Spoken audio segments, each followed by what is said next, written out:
പോലീസിനെ വെട്ടിച്ചു കടന്നു കളഞ്ഞ കുപ്രസിദ്ധ മോഷ്ടാവ് ബാലമുരുകനെ ഇനിയും പിടികൂടാനായിട്ടില്ല. രക്ഷപ്പെടുന്നതിന് മുൻപുള്ള CCTV ദൃശ്യങ്ങൾ റിപ്പോർട്ടറിന് ലഭിച്ചു.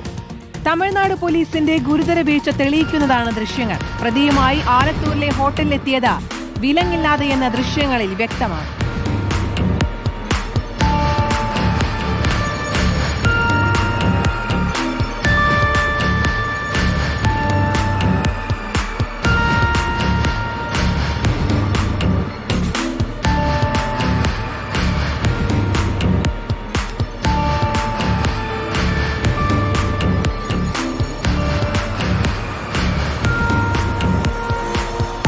ബാലമുരുകന്റെ വസ്ത്രം സംബന്ധിച്ച് തമിഴ്നാട് പോലീസ് നൽകിയ വിവരവും തെറ്റ്. കറുത്ത ഷർട്ടും വെള്ളമുണ്ടുമെന്നായിരുന്നു തമിഴ്നാട് പോലീസ് നൽകിയ വിവരം.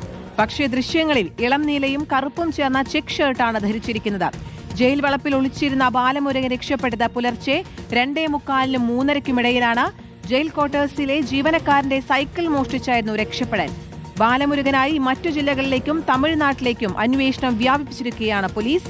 വിവരങ്ങളുമായി ജെയ്സൺ ചാമോളപ്പിലാണ് ചേരുന്നത്. ജെയ്സൺ, തമിഴ്നാട് പോലീസിന്റെ ഭാഗത്തു നിന്നുണ്ടായ ഗുരുതര തെറ്റ് അല്ലെങ്കിൽ അതിന്റെ വീഴ്ചയുടെ വിശദാംശങ്ങളാണ് ഇപ്പോൾ പുറത്തു വരുന്നത്. കൈവിലങ്ങില്ലാതെ പ്രതിയെ പുറത്തെത്തിക്കുന്നു. ധരിച്ച വസ്ത്രങ്ങളിൽ അത് അറിയിച്ചതിനെ പറ്റിയുള്ള തെറ്റ്, അങ്ങനെ കൂടുതൽ ഗുരുതര വീഴ്ചകളാണ് പുറത്തു വന്നുകൊണ്ടിരിക്കുന്നത്. എന്താണ് തമിഴ്നാട് പോലീസ് ഇതിൽ നൽകുന്ന വിശദീകരണം?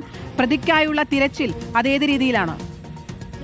ബാലമുരുകന്റെ വിഷയവുമായി ബന്ധപ്പെട്ട് തമിഴ്നാട് പോലീസ് ആദ്യഘട്ടം മുതൽ ഇതുവരെ നടത്തിയിരിക്കുന്ന എല്ലാ പ്രവർത്തനങ്ങളിലും ഗുരുതരമായ വീഴ്ചയും നിഗൂഢതകളുമുണ്ട് എന്ന സൂചനകളാണ് ഇപ്പോൾ പുറത്തുവരുന്നത്.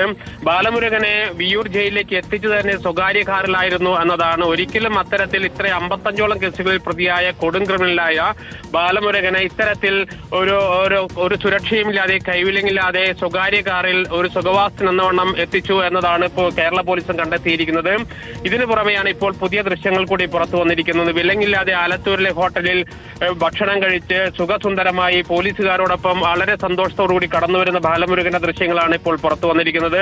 അതോടൊപ്പം തന്നെ ഇന്നലെ സംസ്ഥാന പോലീസിന് തമിഴ്നാട് പോലീസ് നൽകിയിരിക്കുന്ന വിവരം അയാൾ ധരിച്ചിരിക്കുന്നത് വെള്ളമുണ്ടും കറുത്ത ഷർട്ടും എന്നായിരുന്നു. പക്ഷേ ആ ദൃശ്യങ്ങളിൽ നിന്ന് വളരെ വ്യക്തമായ ഒരു ചെക്ക് ഷർട്ടാണ് ധരിച്ചിരിക്കുന്നത്. അതിൽ നീല കളറും കറുപ്പ് കളറുമുണ്ട്. ഇത്തരത്തിൽ നൽകിയിരിക്കുന്ന വിവരങ്ങൾ പലതും തെറ്റായിരുന്നു എന്ന വിവരങ്ങൾ കൂടി ഇപ്പോൾ പുറത്തു വരുന്നു. അതോടൊപ്പം തന്നെയാണ് ഇന്നലെ 2:45-നും 3:30-ക്കും ഇടയിലാണ് ജയിൽ വളപ്പിൽ നിന്നും ഇയാൾ രക്ഷപ്പെട്ടിരിക്കുന്നത്. 9:45-ന് ജയിൽ വളപ്പിലേക്ക് ഓടിക്കയറിയ ബാലമുരുകൻ അവിടെ 2:45 വരെ ഒളിച്ചിരിക്കുകയായിരുന്നു. അതിനുശേഷം തമിഴ്നാട് പോലീസും മറ്റ് കേരള പോലീസിന്റെയൊക്കെ തിരച്ചിൽ മറ്റൊരു ഭാഗത്തേക്ക് മാറിയതോടുകൂടി അവിടെ നിന്നും കടന്ന് സമീപത്തുള്ള ജയിൽ ക്വാർട്ടേഴ്സിലെ ജീവനക്കാരന്റെ സൈക്കിൾ മോഷ്ടിച്ചുകൊണ്ടാണ് ഇയാൾ കടന്നു കളഞ്ഞത്. സമീപത്തുള്ള ഹൗസിംഗ് കോളനിയിലൂടെ സൈക്കിളുമായി ഓടിച്ചു പോകുന്നു. അതിനുശേഷം സൈക്കിൾ ഉപേക്ഷിക്കുന്നു. പിന്നീട് ചതുപ്പ് നിലത്തിലൂടെ കടന്ന് റെയിൽവേ ട്രാക്കും കടന്ന് പോയി എന്നാണ് പോലീസ് ഇപ്പോൾ കണ്ടെത്തിയിരിക്കുന്നത്. ഏറ്റവും പ്രധാനപ്പെട്ട കാര്യം, ഇയാൾ തൃശൂർ ജില്ലയൊക്കെ വിട്ടിരിക്കുന്നു എന്നാണ് പോലീസിന് മനസ്സിലാകുന്നത്. അതോടൊപ്പം തന്നെ തമിഴ്നാട്ടിലേക്ക് കടക്കാനുള്ള സാധ്യതകൾ കൂടി ഇപ്പോൾ പോലീസ് കാണുന്നുണ്ട്. അതുകൊണ്ട് തന്നെ തമിഴ്നാട് പോലീസ് തമിഴ്നാട് കേന്ദ്രീകരിച്ചും കേരള പോലീസ് ഇവിടെയും കേന്ദ്രീകരിച്ചും മറ്റു ജില്ലകളിലേക്കും അന്വേഷണം വ്യാപിപ്പിച്ചിട്ടുണ്ട്. ഏറ്റവും പ്രധാനപ്പെട്ട കാര്യം, ഇക്കാര്യത്തിൽ ബാലമുരുകനെ പോലെ ഇത്രയും കുപ്രസിദ്ധി ആർജിച്ച ഒരാൾ, ഇത്രയും കേസുകളുള്ള ഒരാൾ, അതോടൊപ്പം തന്നെ മുൻകാല ചരിത്രവും അനുഭവവും, ഇത്തരത്തിൽ ജയിൽ ചാട്ടവും വാഹനത്തിൽ നിന്ന് പോലീസിന്റെ സുരക്ഷയിൽ നിന്നും കസ്റ്റഡിയിൽ നിന്നും രക്ഷപ്പെട്ട ബാലമുരുകനെ പോലെ ഒരാളെ കൊണ്ടുവരുന്നതിൽ തുടക്കം മുതൽ തമിഴ്നാട് പോലീസ് കാണിച്ച വീഴ്ച അതേറെ വിഷയമുള്ള ഏറെ പ്രശ്നം നിറഞ്ഞതാണ്. അതുകൊണ്ട് തന്നെ സംസ്ഥാന പോലീസും ഇക്കാര്യത്തിൽ പ്രത്യേകമായൊരു അന്വേഷണം ആരംഭിച്ചിട്ടുണ്ട്. തമിഴ്നാട് പോലീസിന്റെ വീഴ്ച സംബന്ധിച്ചുള്ള അന്വേഷണവും ആരംഭിച്ചിട്ടുണ്ട്. എത്രയും പെട്ടെന്ന് പിടികൂടാനാകുമെന്ന പ്രതീക്ഷയാണെങ്കിൽ പോലും അത്ര പെട്ടെന്നൊന്നും പിടികൂടാനാകില്ലെന്ന് കേരള പോലീസിനും അറിയാം. കാരണം ഇയാൾ തമിഴ്നാട്ടിൽ വലിയ നെറ്റ്വർക്കുള്ള ഒരു ക്രിമിനൽ സംഘത്തിലെ അംഗമാണ്, പ്രധാന ഗുണ്ടയാണ്. അതുകൊണ്ട് തന്നെ ഇയാൾക്ക് ഒളിച്ചിരിക്കാൻ നിരവധി സാധ്യതകളുണ്ട്. എങ്കിലും അന്വേഷണം ഊർജിതമായി നടക്കുകയാണ്. ജെയ്സൺ, ഈ പറഞ്ഞ പോലെ ഒരു കേസിലെ പ്രതിയൊന്നുമല്ല, ഇതിൽ ഒരുപാട് കേസുകളിലെ പ്രതിയായിട്ടുള്ള ഒരാളാണ്. അയാളെ കൊണ്ടുപോകേണ്ട രീതിയിലല്ല കൊണ്ടുപോയിരിക്കുന്നത്. ഇതിലിപ്പോൾ ഈ പ്രതിയുമായിട്ട് ഈ ആലത്തൂരിൽ എത്തിയെന്ന് പറയുന്നത്, ഈ ഹോട്ടലിൽ എത്തിയെന്ന് പറയുന്നത്, അവിടെയും കൃത്യമായിട്ടുള്ള വീഴ്ച സംഭവിച്ചിട്ടുണ്ട്. ഈ കൈവിലങ്ങില്ലാതെയാണ് എന്നുള്ളത്. ഇത് ഏത് സമയത്താണ് അവിടെ എത്തിച്ചിരിക്കുന്നത്? കാരണം ഇയാൾ രക്ഷപ്പെടുന്നതിന് എത്ര നേരം മുൻപുള്ള ദൃശ്യങ്ങളാണ് ഇപ്പോൾ പുറത്തു വന്നിരിക്കുന്നത്. അപ്പോൾ ഈ അന്വേഷണം അതിപ്പോൾ തമിഴ്നാട്ടിലേക്കും അടക്കം വ്യാപിപ്പിച്ചുകൊണ്ടുള്ള അന്വേഷണമാണല്ലേ നടക്കുന്നത്?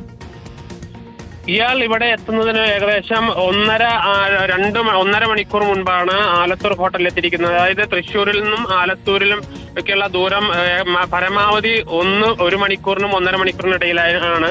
അതുകൊണ്ട് തന്നെ വരുന്ന വഴി ഏകദേശം നമുക്ക് ആ ദൃശ്യങ്ങളിൽ നിന്ന് വളരെ വ്യക്തമാണ്. രാത്രിയാണ് അവിടെ നിന്ന് ഭക്ഷണം കഴിക്കാൻ കയറിയിരിക്കുന്നത്. രാത്രി ഇവിടെ എത്തിയത് 9:40 ഇയാൾ വിയൂർ ജയിലിന്റെ പ്രധാന കവാടത്തിൽ നിന്നും 500 മീറ്റർ അകലെ വെച്ച് രക്ഷപ്പെടുന്നത്.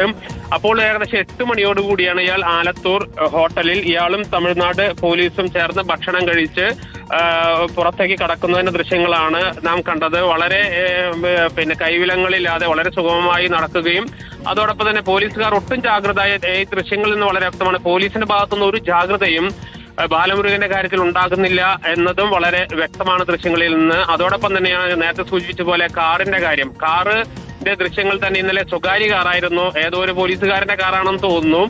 അതിൽ ഒരു പോലീസ് എന്ന ഒരു സ്റ്റിക്കർ മാത്രം പതിച്ചുകൊണ്ട് ഒരു സ്വകാര്യ കാറിൽ വരികയായിരുന്നു. അതും ആ കാറിൽ 3 പോലീസും അത് ബാലമുരുകനും മാത്രമാണ്. അത്തരത്തിൽ കൊണ്ടുവരേണ്ട ഒരു പ്രതിയല്ല ബാലമുരുകൻ എന്ന് തമിഴ്നാട് പോലീസിന് വളരെ വ്യക്തമായി അറിയാം. കേരള പോലീസിനും ഇക്കാര്യത്തിൽ മുൻകാലാനുഭവങ്ങളുണ്ട്. അതുകൊണ്ട് തന്നെ ഇക്കാര്യത്തിൽ കേരള പോലീസ് നേരത്തെ തന്നെ കൃത്യമായ ജാഗ്രത നൽകിയിരുന്നു. ബാലമുരുകനെ തിരിച്ചു കൊണ്ടുവരുമ്പോൾ വളരെ സുരക്ഷ ഒരുക്കണം, അതോടൊപ്പം തന്നെ വളരെ ജാഗ്രത വേണമെന്ന നിർദ്ദേശമൊക്കെ നൽകിയിരുന്നു. പക്ഷെ അതെല്ലാം കാറ്റിൽ പറത്തിക്കൊണ്ടാണ് തമിഴ്നാട് പോലീസ് ഒരു വിനോദസഞ്ചാരത്തിന് വരുന്നത് പോലെ ഇവിടേക്ക് ഈ ബാലമുരുകനെ കൊണ്ടുവരുന്നതും അവസാന ഘട്ടത്തെ ബാലമുരുകൻ ചാടിപ്പോകുന്നതും. ഓക്കെ, വ്യക്തമാണ്. ജെയ്സൺ ചാമവളപ്പിലാണ് വിവരങ്ങൾ നൽകിയത്. നിർണായകമായിട്ടുള്ള ദൃശ്യങ്ങളാണ്. അതിനൊപ്പം തന്നെ തമിഴ്നാട് പോലീസിന്റെ വീഴ്ച കൂടി വ്യക്തമാക്കുന്ന ദൃശ്യങ്ങളാണ് പുറത്തു വന്നിരിക്കുന്നത്. പ്രതിയുമായി ആലത്തൂരിലെ ഹോട്ടലിലെത്തിയത് വിലങ്ങില്ലാതെ എന്നുള്ളത് ദൃശ്യങ്ങളിൽ വ്യക്തമാണ്.